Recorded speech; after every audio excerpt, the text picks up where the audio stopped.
Assalamualaikum dan selamat sejahtera. Selamat kembali ke channel saya berkenaan dengan topik semen retention. Okey, setelah berapa hari video yang lepas dirilis, wow, ada juga sambutan Walaupun topik ni kadang-kadang ada juga kalau lepas saya study tu, saya cerita-cerita kat kawan-kawan, diorang macam apa kau ni merepek apa semua kan. Tapi tak sangka lah bila saya update dekat YouTube, ada juga yang komen yang positif lah, yang memberi semangat, yang rupa-rupanya dekat Malaysia ni topik-topik sesensitif macam ni pun ada juga orang nak ambil tahu. Okay. Setelah saya tengok pada komen dan setelah saya meneliti penerimaan masyarakat terhadap topik ni, maka saya pun bersemangat lah nak buat video yang kedua tentang semen retention. Okey, sebelum tu saya ulang balik. Semen retention ni adalah dalam bahasa Melayunya menahan air mani. Okey, kali ni saya open sikit kot sebab sebelum ni first time dia malu-malu sikit kan. So kali ni saya open sikit lah. Okey. Senang cerita, semen retention ni untuk lelaki ada, untuk perempuan pun ada, tapi sebab saya ni lelaki, so saya lagi tahulah lelaki ni macam mana kan. So semen retention ni ialah satu proses menahan daripada mengeluarkan air mani. Simple. Okay, sama ada melalui hubungan seks ataupun melalui onani kan. Ia adalah simply tidak mengeluarkan air mani dalam jangka masa yang tertentu. Okay. Dia menahan ni, dia ada cara dia. Macam ada kawan tu dia tanya, macam mana kalau nak tahan kan, adakah dari segi psikologi ataupun dari segi agama. Okay, kita akan rungkai benda tu dalam video-video yang seterusnya. Kita buat pendek-pendek je video supaya tak boring kan, nak tengok video setengah jam panjang. Okay, so kita start hari ni dengan semen retention. Okay, kita tengok apa yang ditulis kat sini the reabsorption of semen by the blood is the strongest nourishment and perhaps perhaps more than any other factor. Okay, it prompts the power. Okay, boleh baca sendirilah benda ni dalam putih.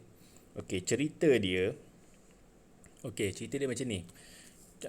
Bila lelaki tu dia mengeluarkan air mani dia kan, apa jadi selepas tu? Bagi lelaki dia boleh jawab lah kan. Simply said, lepas dia keluarkan dia akan penat, dia akan tidur, dia akan semangat sekejap, konon-konon lega kan. Lepas tu dalam beberapa period lepas tu dia akan down, kepala otak tak betul. Sebab apa? Okey, ada kajian, contohlah pokok selepas dia mengeluarkan benih dia untuk disebarkan benih dia, apa jadi kat pokok tu? Pokok tu akan layu, dia akan stop. Macam contoh yang lepas ni saya bagi contoh tikus. Sama juga. Tikus yang duduk dengan betina, dengan satu seekor lagi tikus duduk seorang-seorang je. Yang duduk dengan betina ni, dia punya hidup hayat tu pendek berbandingkan yang duduk seorang. Sebab apa? Sebab pendapat saya lah, sebab air mani dia. Bila tikus ni dia selalu dengan betina kan, dia sedap kan, keluar. Jadi life force, tenaga semula jadi, tenaga kreatif, tenaga kehidupan tu banyak hilang, banyak keluar. Jadi dia akan deplete, dia akan kurang. Tu contoh dia. Okey, dan saya rasa saya ada bagi juga contoh yang lepas. Bila lelaki tu mengeluarkan air mani dia sebenarnya mengambil masa 72 hari untuk melengkapkan cycle air mani yang baru. Okay. So, ada orang kata, okay, kalau air mani kita terkeluar ataupun tak keluar, okay, kalau kita tak keluarkan air mani kita, nanti kena kanser prostat lah apalah. Yes, ada orang cakap macam tu. Dan kalau kita tengok dalam satu side lagi, bila dia cerita pasal air mani tak keluar, dia kata apa tau, lepas 72 hari air mani tu akan circulate balik dalam badan, masuk dalam darah kita dan ke organ kita. Okey, cerita dia macam ni.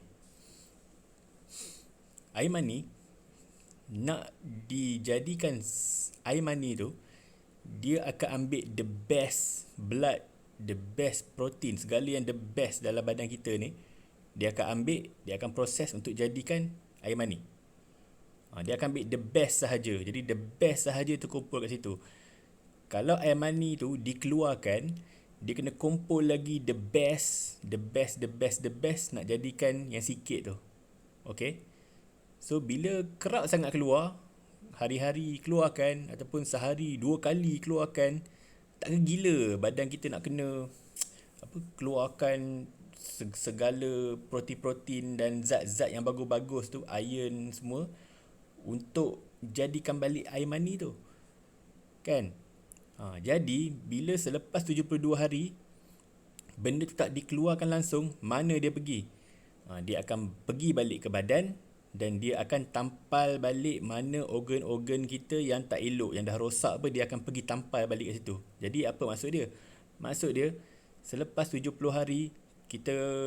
hari kita kontrol benda tu, badan kita insya-Allah makin lama makin sihat. Yes. Dan itu tidak bermakna kita tidak boleh ada girlfriend. Tak, bukan. Itu bukan, okey, bukan bermakna kita ni tidak boleh ada isteri. Maksudnya kita boleh ada isteri, tapi itu cerita lain. Dia ada teknik dia. Sebab saya terfikir, kalau seorang lelaki dia kahwin 4, takkan tiap-tiap hari nak, bila jumpa bini nombor 2, nombor 3, nombor 4, takkan nak keluar. Mati ya lelaki tu kan.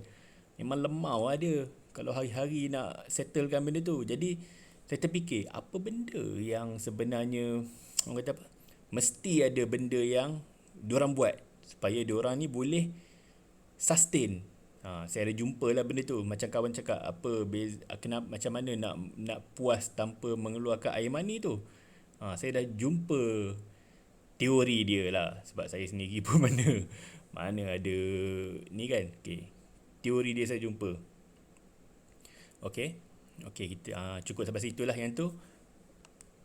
Okay, next hidden fact. Okay, ni cerita daripada yang lepas juga ni. In professional sports, male athletes are asked to refrain from sex for days to weeks before a competition. Dalam professional sport, atlet lelaki disuruh untuk menahan diri daripada seks beberapa hari dan minggu sebelum competition, untuk untuk naikkan dia punya stamina dan dia punya kuasa, tenaga dia. Dalam nature, dalam alam ni, selepas sebuah tumbuhan tu bagi seed dia sama ada mati ataupun dia lay back, macam tu dia dormant lah. So tak bezalah dengan manusia. Kita dengan alam ni, dia punya formula tu lebih kurang sebab badan lelaki ni dia guna banyak energi tau nak produce air mani tu. Bila air mani tu disimpan, nanti semua energi tu akan di-recycle balik masuk dalam body. Jadi dia tak keluar. Dia macam air, air dalam tangki lah. Kita pakai time kita nak pakai kan, kita simpan air tu, kita pakai cukup-cukup nak pakai. Satu, kalau kita buka aje kan, nanti akan habis lah air dalam tangki tu. Ada orang kata, nanti tangki tu berkeladak. Tangki dengan badan manusia lain. Badan manusia ni ada satu mesin yang sangat genius. Kalau keladak, dia ada cara, dia tahulah untuk clear balik benda tu. Janji air mesti cukup, elektrik mesti cukup. Elektrik dalam badan tu, elektrik yang memberi kehidupan dalam badan tu. Okay. So bila badan kita ni, kita simpan air mani kita recyclekan balik kat dia betulkan balik badan kita. Time tu barulah testosterone level kita naik, otak kita jadi cantik. Sebab otak kita ni pun bila terlampau banyak, ni topik lain, tapi bila terlampau banyak keluar, tengok cara lah. Kalau kata dia ni addicted to sex, otak dia function lain pula. Kalau dia ni suka tengok porn, porn lagi bahaya lah. Porn ni memang rosak otak. Dia punya wire tu, dia sama porn ni sebenarnya, ketagihan porn ni sama level macam ketagihan heroin dah. Lepas nak lagi, lepas nak lagi. Lepas tu bila tengok satu porn ni kan ada kategori kan. Kategori main dengan makcik tua ke, main dengan dia macam-macam kategori. So bila saya tengok satu kategori ni tak best, dia akan tengok kategori lain. Dia akan tengok kategori lain. Dan benda ni akan dibawa ke dunia luar. Dunia luar bila tengok perempuan je, dia terfikir bukan-bukan. Bila tengok perempuan, fikir bukan. Pornography is very dangerous, you know. Elaklah daripada menonton pornografi. So, dalam gerakan-gerakan movement, dia ada movement ni. Benda-benda ni, dia ada macam nofap, semen retention. Banyak grup-grup yang mengajar benda ni. So, kalau macam nofap movement, dia ada buat macam satu gerakan lah kan. 90 hari no porn, no masturbation, no orgasm. Tak boleh langsung 90 hari. Sebab dia akan buat dalam perkumpulan lah. Dia kumpul ramai-ramai. Okay, start daripada berapa hari bulan, 90 hari. Jangan pegang benda tu. Jangan tengok porn. Jangan orgasm. Jangan 90 hari. Lepas tu dia akan buat lah macam 7 hari. Okey, lepas 7 hari rasa apa, macam mana otak, okey ke tak. Ni biasa bagi orang-orang yang bermasalah dalam ni lah, dalam benda-benda pornografi. Kita pun dia sembang pasal benda ni sebab saya pun banyak join grup-grup ni, seronok juga tengok dia orang kan. Lepas tu lagi satu fact yang menarik kan, orang kata apa, bila kita retain kita punya air mani tu tak keluar selepas beberapa hari, dia sebenarnya tak kira tau. Kalau kata orang tu dah berpuluh tahun ketagihan benda tu, mungkin dia punya masa nak sembuh tu lambat. 90 hari ni hanyalah benchmark untuk orang yang standard. Kemungkinan orang tu kena buat setahun, kena buat 2 tahun, dia nak betulkan balik dia punya kefahaman dia tentang seks dan air mani ni kan. Dia kena ambil masa yang sangat lama dan ujian yang sangat tinggi lah. Kan. Ni satu lagi fact yang selit-selit lah. Mungkin kita boleh cerita lagi di video akan datang. Okay. Ni pasal woman attraction perempuan. Dikatakan seorang lelaki, walaupun dia ni tak handsome, dia ni tak best mana pun, tak menarik dari segi luaran, tapi kalau dia tahan dia punya air mani daripada keluar, selama mana yang dia boleh tahan, sebenarnya badan dia boleh menghasilkan satu hormon yang perempuan boleh tertarik kat dia. Walaupun dia tak handsome, perempuan pun sampai tak tahu kenapa lelaki ni aku suka kat dia. Sebab perempuan ni nature kan. Ni nature. Air mani ni adalah satu life force. Okey, kita tengok macam ni. Air mani ni dia boleh hasilkan seorang baby. Betul tak? Jadi maksudnya dalam air mani ni tenaga sangat kuat. Dia ada tenaga untuk menghidupkan satu hidupan yang lain. Contohnya dia boleh menghasilkan baby. Tak ada benda lain yang dunia ni kecuali air mani yang boleh menghasilkan baby. Manusia ni takkan boleh muncul daripada bawah tanah ke kan. Nabi tu lain lah, dia special kan. Jadi untuk melahirkan seorang baby kena ada air mani. Jadi dalam air mani tu dia macam benih durian. Dia benih lah. Dia biji durian tapi dalam tu ada durian. Okey, daripada biji itulah startingnya akan jadi segala-galanya. Dalam biji tu ada dia punya dalam biji durian tu ada segala roadmap kehidupan yang bakal dikeluarkan oleh biji itu. Contoh macam kita ni asal daripada air mani kan. Daripada air mani tu dah ada dah kita ni nanti badan macam mana, kulit color apa, semua dah ada kat situ lah. Tinggal nak semai dia, nak besarkan dia je.